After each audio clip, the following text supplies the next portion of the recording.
നമ്മൾ മറ്റൊരു വാർത്തയിലേക്ക് പോവുകയാണ്. കോഴിക്കോട് മെഡിക്കൽ കോളേജിലെ അത്യാഹിത വിഭാഗത്തിലുണ്ടായ പൊട്ടിത്തെറിയിൽ വിവിധ തലത്തിലുള്ള അന്വേഷണം തുടരുകയാണ്. തീപിടുത്തം, അസ്വാഭാവിക മരണം എന്നിവയിൽ അന്വേഷണം നടത്തുന്ന പോലീസ് കൂടുതൽ പേരുടെ മൊഴിയെടുക്കും. MS അനീഷ് കുമാർ കൂടുതൽ വിവരങ്ങളുമായി കോഴിക്കോട് നിന്ന് നമുക്കൊപ്പം ചേരുകയാണ്. Aneesh, good morning.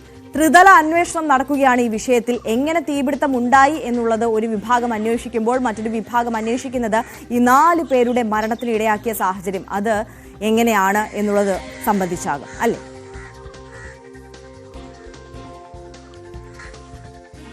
തീർച്ചയായും 3 തരത്തിലെ അന്വേഷണം ഇപ്പോൾ പുരോഗമിക്കുകയാണ്. ഇന്നലെ തന്നെ ഈ ഫോറൻസിക് വിദഗ്ധർ ഈ തീപിടുത്തം നടന്ന സ്ഥലത്തെത്തി പരിശോധനകൾ നടത്തിയിരുന്നു. ഒപ്പം ഇലക്ട്രിക്കൽ ഇൻസ്പെക്ടറേറ്റിലെ ഉദ്യോഗസ്ഥരും സ്ഥലത്തെത്തി പരിശോധനകൾ നടത്തിയിരുന്നു. അവരാണ് ഈ തീപിടുത്തവുമായി ബന്ധപ്പെട്ട സാങ്കേതിക കാര്യങ്ങൾ കണ്ടുപിടിക്കേണ്ടത്. കാരണം ഈ MRI സ്കാൻ റൂമിലെ UPS ആണ് പൊട്ടിത്തെറിച്ച് തീപിടുത്തമുണ്ടായത്. ആ ബാറ്ററികൾ പുറത്തേക്ക് പിന്നീട് മാറ്റുകയും ചെയ്തിരുന്നു. അതുകൊണ്ട് എന്ത് സാഹചര്യത്തിലാണ് ഈ പൊട്ടിത്തെറി ഉണ്ടായതെന്ന് പരിശോധിക്കണം. ഏതാണ്ട് 1 വർഷത്തിൽ അടുത്ത് മാത്രമേ ഫിലിപ്സിൻ്റെ ഈ മെഷീൻ അവിടെ സ്ഥാപിച്ചിട്ടുണ്ടായിരുന്നുള്ളൂ. ഇതിൻ്റെ പരിപാലനവും മറ്റ് അറ്റകുറ്റപ്പണികളുമൊക്കെ നടത്തുന്നത് ഈ കമ്പനി നേരിട്ടായിരുന്നു. 6 മാസം മുമ്പും അവിടെ അറ്റകുറ്റപ്പണികൾ നടത്തിയതായി ഈ രേഖകൾ രേഖപ്പെടുത്തിയിട്ടുണ്ട്. മറ്റ് സാങ്കേതികമായ ഒരു തടസ്സങ്ങളും ഈ മെഷീന് ഉണ്ടായിരുന്നില്ല. അല്ലെങ്കിൽ അത്തരം UPS റൂമിൽ നിന്നും ഇത്തരമൊരു പ്രശ്നങ്ങളൊന്നും റിപ്പോർട്ട് ചെയ്തിട്ടില്ല എന്നും പറയുന്നു. അതുകൊണ്ട് ഈ ഷോർട്ട് സർക്യൂട്ട് ഉണ്ടായതാണോ അപകട കാരണം, അല്ലെങ്കിൽ ഈ ബാറ്ററിക്കുള്ളിൽ എന്തെങ്കിലും തകരാറുകൾ ഉണ്ടായപ്പോൾ ബാറ്ററികൾ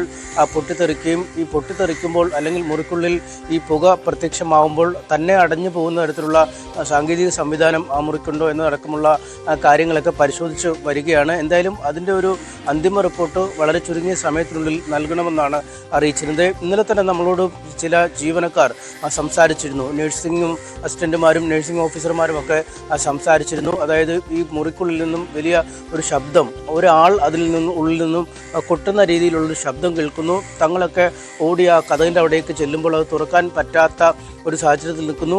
ആൾ ഉള്ളിൽ കുടുങ്ങിയിട്ടുണ്ടോ എന്ന സംശയമാണ് ആദ്യം തോന്നിയത്. പക്ഷേ പിന്നീട് മനസ്സിലായി അതിനകത്തുനിന്നും വലിയ തോതിൽ പുക ഉയരുമ്പോൾ ആ പുകയുടെ സമ്മർദ്ദം മൂലമാണ് ഒരാൾ മുട്ടുന്ന മാതിരിയുള്ള സൗണ്ട് കേട്ടെന്നൊക്കെ ഇന്നലെ അവർ വ്യക്തമാക്കിയിരുന്നു. എന്തായാലും ആ ഉദ്യോഗസ്ഥരുടെ അടക്കം ആ നഴ്സിംഗ് ജീവനക്കാരുടെയും PRO വിഭാഗത്തിൽ അങ്ങോട്ട് എത്തിയ ഉദ്യോഗസ്ഥരുടെയും ഒക്കെ ജീവനക്കാരുടെ മൊഴി ഇക്കാര്യത്തിൽ രേഖപ്പെടുത്തും. പിന്നീട് ഈ ബാറ്ററി സർവീസുമായി ബന്ധപ്പെട്ട പരിപാലന ചുമതല നിർവഹിച്ചിരുന്ന സ്ഥാപനത്തിൻ്റെ ആളുകളുടെ മൊഴി രേഖപ്പെടുത്തും. ഇതിനൊക്കെ അപ്പുറം എന്തെങ്കിലും അസ്വാഭാവികമായി നടന്നിട്ടുണ്ടോ എന്ന പരിശോധനയും നടക്കുന്നുണ്ട്. എന്തായാലും ഇതിന് സമാന്തരമായി തന്നെയാണ് പോലീസിൻ്റെ അന്വേഷണം പുരോഗമിക്കുന്നത്. കാരണം 2 രോഗികൾ നേരത്തെ തന്നെ ആശുപത്രിയിലേക്ക് എത്തിച്ചപ്പോഴേക്കും മരിച്ചു. അതായത് ഈ പുക ശ്വസിക്കുന്നതിന് മുമ്പ് മരിച്ചു എന്ന് കണ്ടെത്തിയിരുന്നു. ഇതിനുശേഷം 3 മരണങ്ങളുണ്ടായി. ഈ 3 മരണങ്ങളും ആശുപത്രിയിൽ നിന്നും വളരെ പെട്ടെന്ന് താഴേക്ക് മാറ്റിയപ്പോൾ ഉണ്ടായതാണ് എന്നാണ് കുടുംബം ആരോപിച്ചിരുന്നത്. അതുകൊണ്ട് അസ്വാഭാവിക മരണങ്ങൾക്ക് പോലീസ് കേസെടുത്തിട്ടുണ്ട്. ആ പോലീസ് അന്വേഷണവുമായി ബന്ധപ്പെട്ടും ഇക്കാര്യങ്ങളൊക്കെ വീണ്ടും പരിശോധിക്കപ്പെടും എന്നും ഉറപ്പാണ്. ഒപ്പം ഈ മരണങ്ങളെപ്പറ്റി അന്വേഷിക്കുന്നതിനുള്ള ഒരു വിദഗ്ധ പാനലടങ്ങിയ ഡോക്ടർമാരുടെ സംഘത്തെ നിയോഗിക്കും എന്ന് ഇന്നലെ മന്ത്രി വീണ ജോർജ് അറിയിച്ചിരുന്നു. ആ സംഘത്തിൻ്റെ ഒരു രൂപീകരണം ഉണ്ടാവും. കോഴിക്കോട് മെഡിക്കൽ കോളേജിന് പുറത്തുള്ള ഡോക്ടർമാരാവും ഉണ്ടാവും. അത് കേവലം ഈ മെഡിസിൻ വിഭാഗത്തിൽ മാത്രമല്ല, ബയോമെഡിക്കൽ എഞ്ചിനീയറിംഗിലെ വിദഗ്ധരടക്കമുള്ളവർ. കാരണം ഈ സ്കാനിങ് മെഷീനുമായി ബന്ധപ്പെട്ടൊക്കെയുള്ള പ്രശ്നങ്ങളുള്ളതുകൊണ്ട് തന്നെ അത്തരം വിദഗ്ധരെ കൂടി ഉൾപ്പെടുത്തിയാവും കാര്യങ്ങൾ നടക്കുക. എന്തായാലും ആശ്വാസമുള്ളൊരു കാര്യം, മെഡിക്കൽ കോളേജിലെ വൈദ്യുതി ബന്ധം ഇന്നലെ തന്നെ പുനഃസ്ഥാപിക്കാൻ കഴിഞ്ഞിരുന്നു. മറ്റ് സാങ്കേതികമായ പരിശോധന നടപടിക്രമങ്ങളൊക്കെ പൂർത്തിയായി. ഈ അല്ലെങ്കിൽ പൊട്ടി തകർന്ന ഈ UPS ബാറ്ററിക്ക് പകരമായി ബാറ്ററി എത്തിച്ച് അവിടെ സാങ്കേതികമായുള്ള നടപടിക്രമങ്ങൾ പൂർത്തിയാക്കി വൈകാതെ ട്രയൽ റൺ പോലെയുള്ള കാര്യങ്ങൾ ആരംഭിക്കാൻ കഴിയുമെന്നൊരു പ്രതീക്ഷയുണ്ട്. ഒപ്പം ഇലക്ട്രിക്കൽ ഇൻസ്പെക്ടറേറ്റ് വിഭാഗവും അഗ്നിശമന സേനാ വിഭാഗവും കെട്ടിടം പൂർണ്ണമായി പരിശോധിച്ച് അതിൻ്റെ ഫിറ്റ്നസ് ഉറപ്പുവരുത്തി NOC നൽകിയാൽ മാത്രമാവും ഇനി അതിൻ്റെ ഈ കാഷ്വാലിറ്റിയുടെ പ്രവർത്തനം പുനരാരംഭിക്കാനാവുക. എന്തായാലും 1-2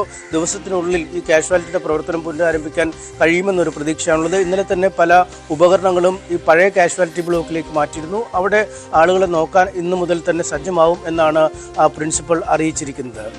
അനീഷ, ആരോഗ്യമന്ത്രി ഇന്നലെ അവിടെ എത്തിയിരുന്നു. ഇതുമായി ബന്ധപ്പെട്ട അന്വേഷണത്തിലൊക്കെ നേതൃത്വമൊക്കെ നൽകുന്നുണ്ട്. ഇപ്പോഴും ആരോഗ്യമന്ത്രി അവിടെ തുടരുകയാണോ? ആരോഗ്യമന്ത്രി ഇന്നലെ തന്നെ പോയിരുന്നു. അവർ വന്ന ശേഷം ഈ അവലോകന യോഗം നടത്തി ഈ അപകടത്തിനിടയാക്കിയ കാരണം, ഈ രോഗികളുടെ അവസ്ഥ, തുടർ ചികിത്സ എങ്ങനെ നൽകണം, എപ്പോൾ ആശുപത്രിയുടെ പ്രവർത്തനം പുനരാരംഭിക്കാൻ പഴയ രീതിയിൽ പറ്റും എന്നീ കാര്യങ്ങളിലൊക്കെ വിശദമായി ചർച്ച നടത്തിയ ശേഷം ഇന്നലെ തന്നെ അവർ മടങ്ങിയിരുന്നു. മറ്റ് സാങ്കേതിക നടപടിക്രമങ്ങളാണ് ഇനി മുന്നോട്ട് പോകേണ്ടത്. പ്രത്യേകിച്ചും ഈ വൈദ്യുതബന്ധം പുനഃസ്ഥാപിക്കപ്പെട്ടിരിക്കുന്നു. ഇനി മറ്റ് ലഭ്യമാവേണ്ട അനുമതികൾ ഓരോന്നായി ഈ അഗ്നിശമന സേനാ വിഭാഗത്തിൽ നിന്നും ഇലക്ട്രിക്കൽ ഇൻസ്പെക്ടറേറ്റിൽ നിന്നുമൊക്കെ ലഭ്യമാവേണ്ട അനുമതികൾ ലഭ്യമാകുന്ന മുറയ്ക്ക് ആശുപത്രിയുടെ പ്രവർത്തനം വീണ്ടും പുനരാരംഭിക്കും. മറ്റ് സാങ്കേതികമായ നടപടിക്രമങ്ങളാണ് പുരോഗമിച്ചിട്ടുണ്ടെങ്കിൽ പ്രത്യേകിച്ചും ഈ ഫോറൻസിക്കുമായി ബന്ധപ്പെട്ട പരിശോധനയും ഈ അതത് വകുപ്പുകളുമായി ബന്ധപ്പെട്ട പരിശോധനകളും നടത്തും. ഒപ്പം ഈ മരണങ്ങൾ ഈ ആശുപത്രിയിൽ ഈ തീപിടുത്തം ഉണ്ടായപ്പോൾ നടത്തിയ മാറ്റത്തെ തുടർന്ന്, അതായത് വെന്റിലേറ്ററിലും മറ്റുമൊക്കെ ഇരുന്ന രോഗികളെ മാറ്റിയപ്പോഴാണോ സംഭവിച്ചതിനെക്കുറിച്ചുള്ള ഒരു അന്വേഷണം വിദഗ്ധ സംഘം നടത്തും. പ്രത്യേകിച്ചും അത് കേസ് ഷീറ്റിലൊക്കെ അക്കാര്യം രേഖപ്പെടുത്തിയിട്ടുണ്ടാകും. കാരണം നേരത്തെ സ്റ്റേബിൾ ആയ ഒരു രോഗിയെ താഴേക്ക് കൊണ്ടുപോയപ്പോഴാണ്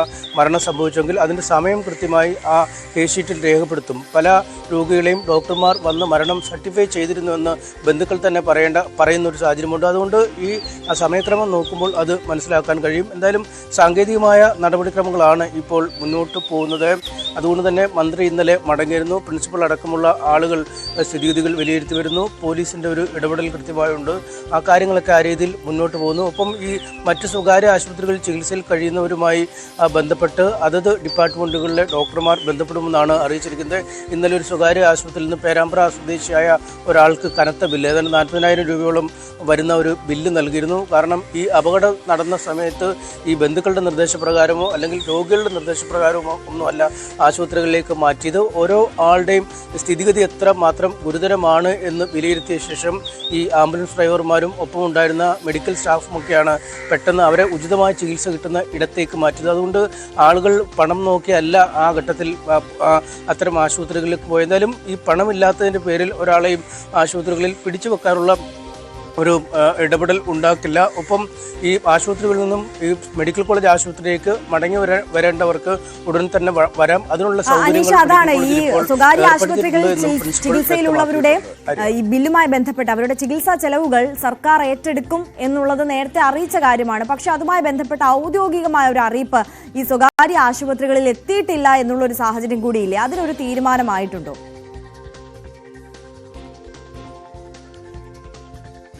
അതിൽ ചില സാങ്കേതിക പ്രശ്നങ്ങളൊക്കെ ഉണ്ട് എന്നാണ് പറയുന്നത്. കാരണം വളരെ പെട്ടെന്നൊരു ഫണ്ട് റിലീസ് ചെയ്യാനുള്ള ചില താമസങ്ങൾ ഉണ്ടാവും. അതുകൊണ്ട് ഈ ഡോക്ടർമാർ ഇക്കാര്യത്തിൽ വിലയിരുത്തി ഏത് തരത്തിലുള്ള ചികിത്സയാണ് ആളുകൾക്ക് നൽകേണ്ടതെന്ന ഒരു വിലയിരുത്തൽ വേണം. പ്രത്യേകിച്ചും ഈ അപകടം ഉണ്ടായതിന് പിന്നാലെ ഏറ്റവും അധികം ആളുകളെ കൊണ്ടുപോയത് ബീച്ച് ആശുപത്രിയിലാണ്. ബീച്ച് ആശുപത്രി ഒരു സർക്കാർ ആശുപത്രിയാണ്. മെഡിക്കൽ കോളേജിന് തുല്യമായ സേവനങ്ങൾ ഇപ്പോൾ ബീച്ച് ആശുപത്രിയിൽ നടത്തുന്നുണ്ട്. ഒപ്പം മെഡിക്കൽ കോളേജിലെ തന്നെ കാഷ്വാലിറ്റി വിഭാഗം ക്രമീകരിച്ചിട്ടുണ്ട്. ഒപ്പം സൂപ്പർ സ്പെഷ്യാലിറ്റി വിഭാഗമൊക്കെ പഴയ ബ്ലോക്കിലേക്ക് പുനഃസ്ഥാപിക്കുന്ന ഒരു സാഹചര്യം ഉണ്ടായിട്ടുണ്ട്. അതുകൊണ്ട് അത്തരം ആശുപത്രികളിൽ എത്തിച്ച് ചികിത്സ നൽകാനുള്ള ഒരു അവസരമുണ്ട്. മറ്റു കാര്യത്തെക്കുറിച്ച് ഇപ്പോഴും ചർച്ചകൾ നടക്കുകയാണ്. അക്കാര്യത്തിലൊരു തീരുമാനം വൈകാതെ ഉണ്ടായേക്കും.